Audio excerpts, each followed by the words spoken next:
Eu queria que esse poema ficasse como uma memória, triste memória, é verdade, de um episódio que vai marcar a nossa história recente por um bom tempo, se não para sempre, mas também trazer a esperança e a fé de que o Brasil é muito maior do que isso e que sua maior riqueza é o seu povo.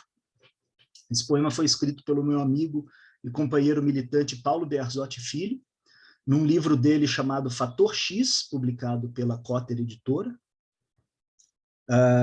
E esse poema se chama Canto da Resistência ao Golpe, de 2016.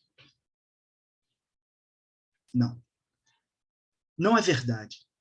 Não creio que as derrotas que tivemos trazem a reforma de nossos equívocos, nem o freio de nossas ilusões. Afinal, por que seria que, desfeito agora o deslumbramento das vitórias, sairia da penumbra a máquina do mundo que enlaça a democracia das massas e o direito universal das minorias? Não. Eu realmente penso que ainda viveremos o descompasso de um tempo em que as pessoas solidárias são frequentemente fracas, ao passo que as fortes, por via de regra, se contorcem na malícia burguesa que nos desagrega.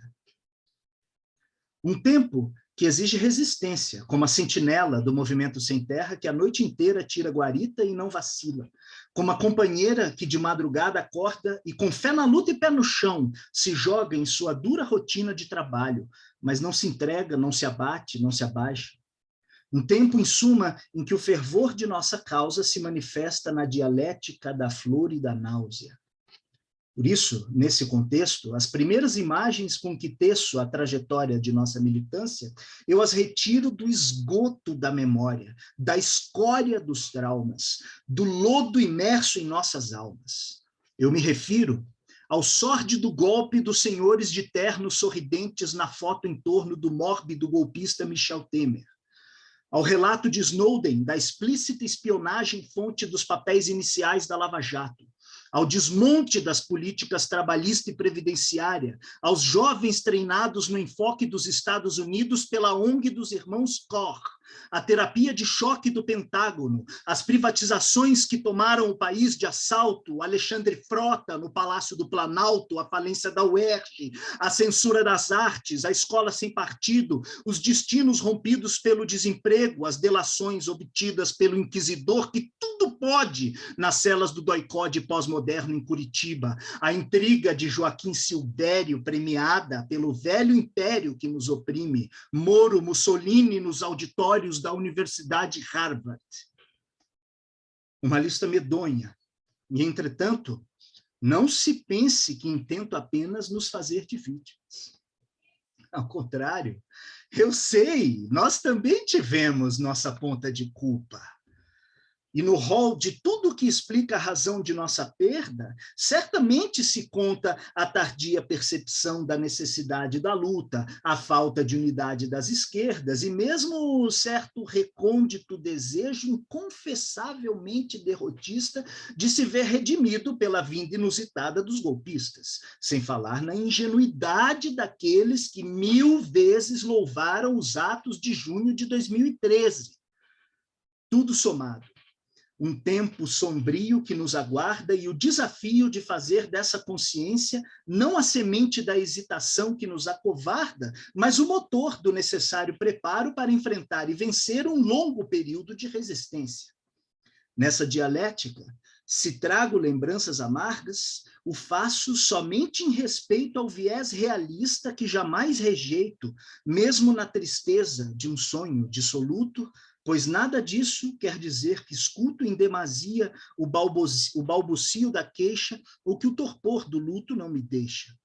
Porque, a despeito das contradições, afianço que se houve golpe foi porque houve avanços, que ao menos mitigaram nosso abismo social e terminaram por incomodar o imperialismo, os patos da FIEP, a Rede Globo. Mas se de fato o povo não é bobo, não se deixe enrolar pelas quimeras da mídia, nem a insídia prepondera sobre o ardor que a nossa fé nos trouxe. Há de então findar-se a dor, como se mais não fosse que o frio da madrugada antes da aurora, que a gota de lágrimas que se evapora quando o calor da nossa luta cresce. E quanto a mim, Se me parece que o movimento popular não blefa, que nós também podemos ter nossa força-tarefa para combater a corrupção do entreguismo e retomar o leme da democracia, é porque confesso toda a confiança em nossa adesão e nossa militância na causa nacional e popular, em nome da qual a voz não calo, nem a lira tenho destemperada ou fraca o meu engenho.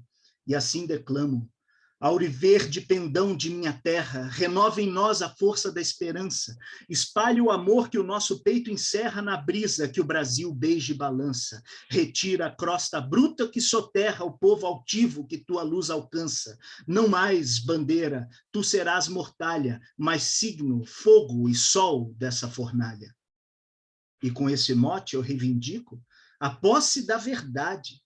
E como no poema do Pazello eu congresso a força dos cânticos de sol, dos versos de Cruz e Souza, gerador de mundos, o profundo vigor oceânico de João Cândido, almirante negro do porto do Rio do encoraçado Potemkin, a força da poeta surda, cega Rosane Suzin, a força expressa banhada em sangue da resistência dos choclengues e caingangues, a força mítica de Luísa Maim, madrinha e heroína dos malês, mãe de Luiz Gama, e também o destemor e o zelo de Luiz Gama, modelo de intelectual ativista.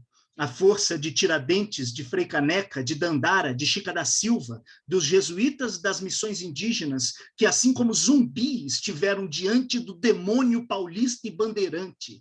A força de Luiz Carlos Prestes, Jacó Gorender, Marighella e Arruda Câmara, reunidos nem que seja nas estrofes de um poema. A força de Sandino e Fidel Castro, de Agostinho Neto e Patrício Lumumba, das tropas de Cuba nas matas de Angola, do povo de Caracas no Palácio Miraflores. A força de Lula, de Djalma Bom, Jacob Tar, das dezenas de milhares de operários e operárias no estádio eclesial da Vila Euclides. E prova maior de bravura, os 22 anos de Dilma Rousseff, 22 dias de tortura atroz, sem se trair, sem se dobrar ao ódio torcionário do terror da ditadura. A todas essas forças, humildemente, Congresso, e, acima de tudo, a tenacidade eu peço das pessoas comuns de nossa gente, mesmo quando fracas, para quem sanidade é uma conquista, que em seu trabalho diarista encaram lama, sobem lona, nas múltiplas ocupações urbanas e rurais que a terra dos arraiais não abandona. A força de Dona Cida, seu Sérgio, Dona Isa, seu Maurício e Dona Bia, dos irmãos e irmãs das centenas de milhares de igrejas da periferia do Brasil, a força das greves, protestos, travamentos, dos sindicatos e dos movimentos, a força LGBT, que enfrenta o preconceito homicida da intolerância, da ignorância, da transfobia, cuja valentia inspira a nossa mais convicta militância. A força forte dos atabaques quilombolas, das rimas do hip-hop, do cancioneiro popular e nordestino, dos guerreiros de mestre Vitalino. A força, em resumo, do cotidiano, que lentamente elabora o sentido divino da história, a humanização do ser humano. E simboliza a chama revolucionária que realiza o encontro da bondade com a potência. Por fim, se a mim for permitido, expresso igualmente o desejo de que eu viva, até que veja, aplicar-se por inteiro o programa que no seio da União das Repúblicas Populares da América do Sul há de fincar nossa bandeira da República Popular Brasileira, verde, amarela, azul e vermelho.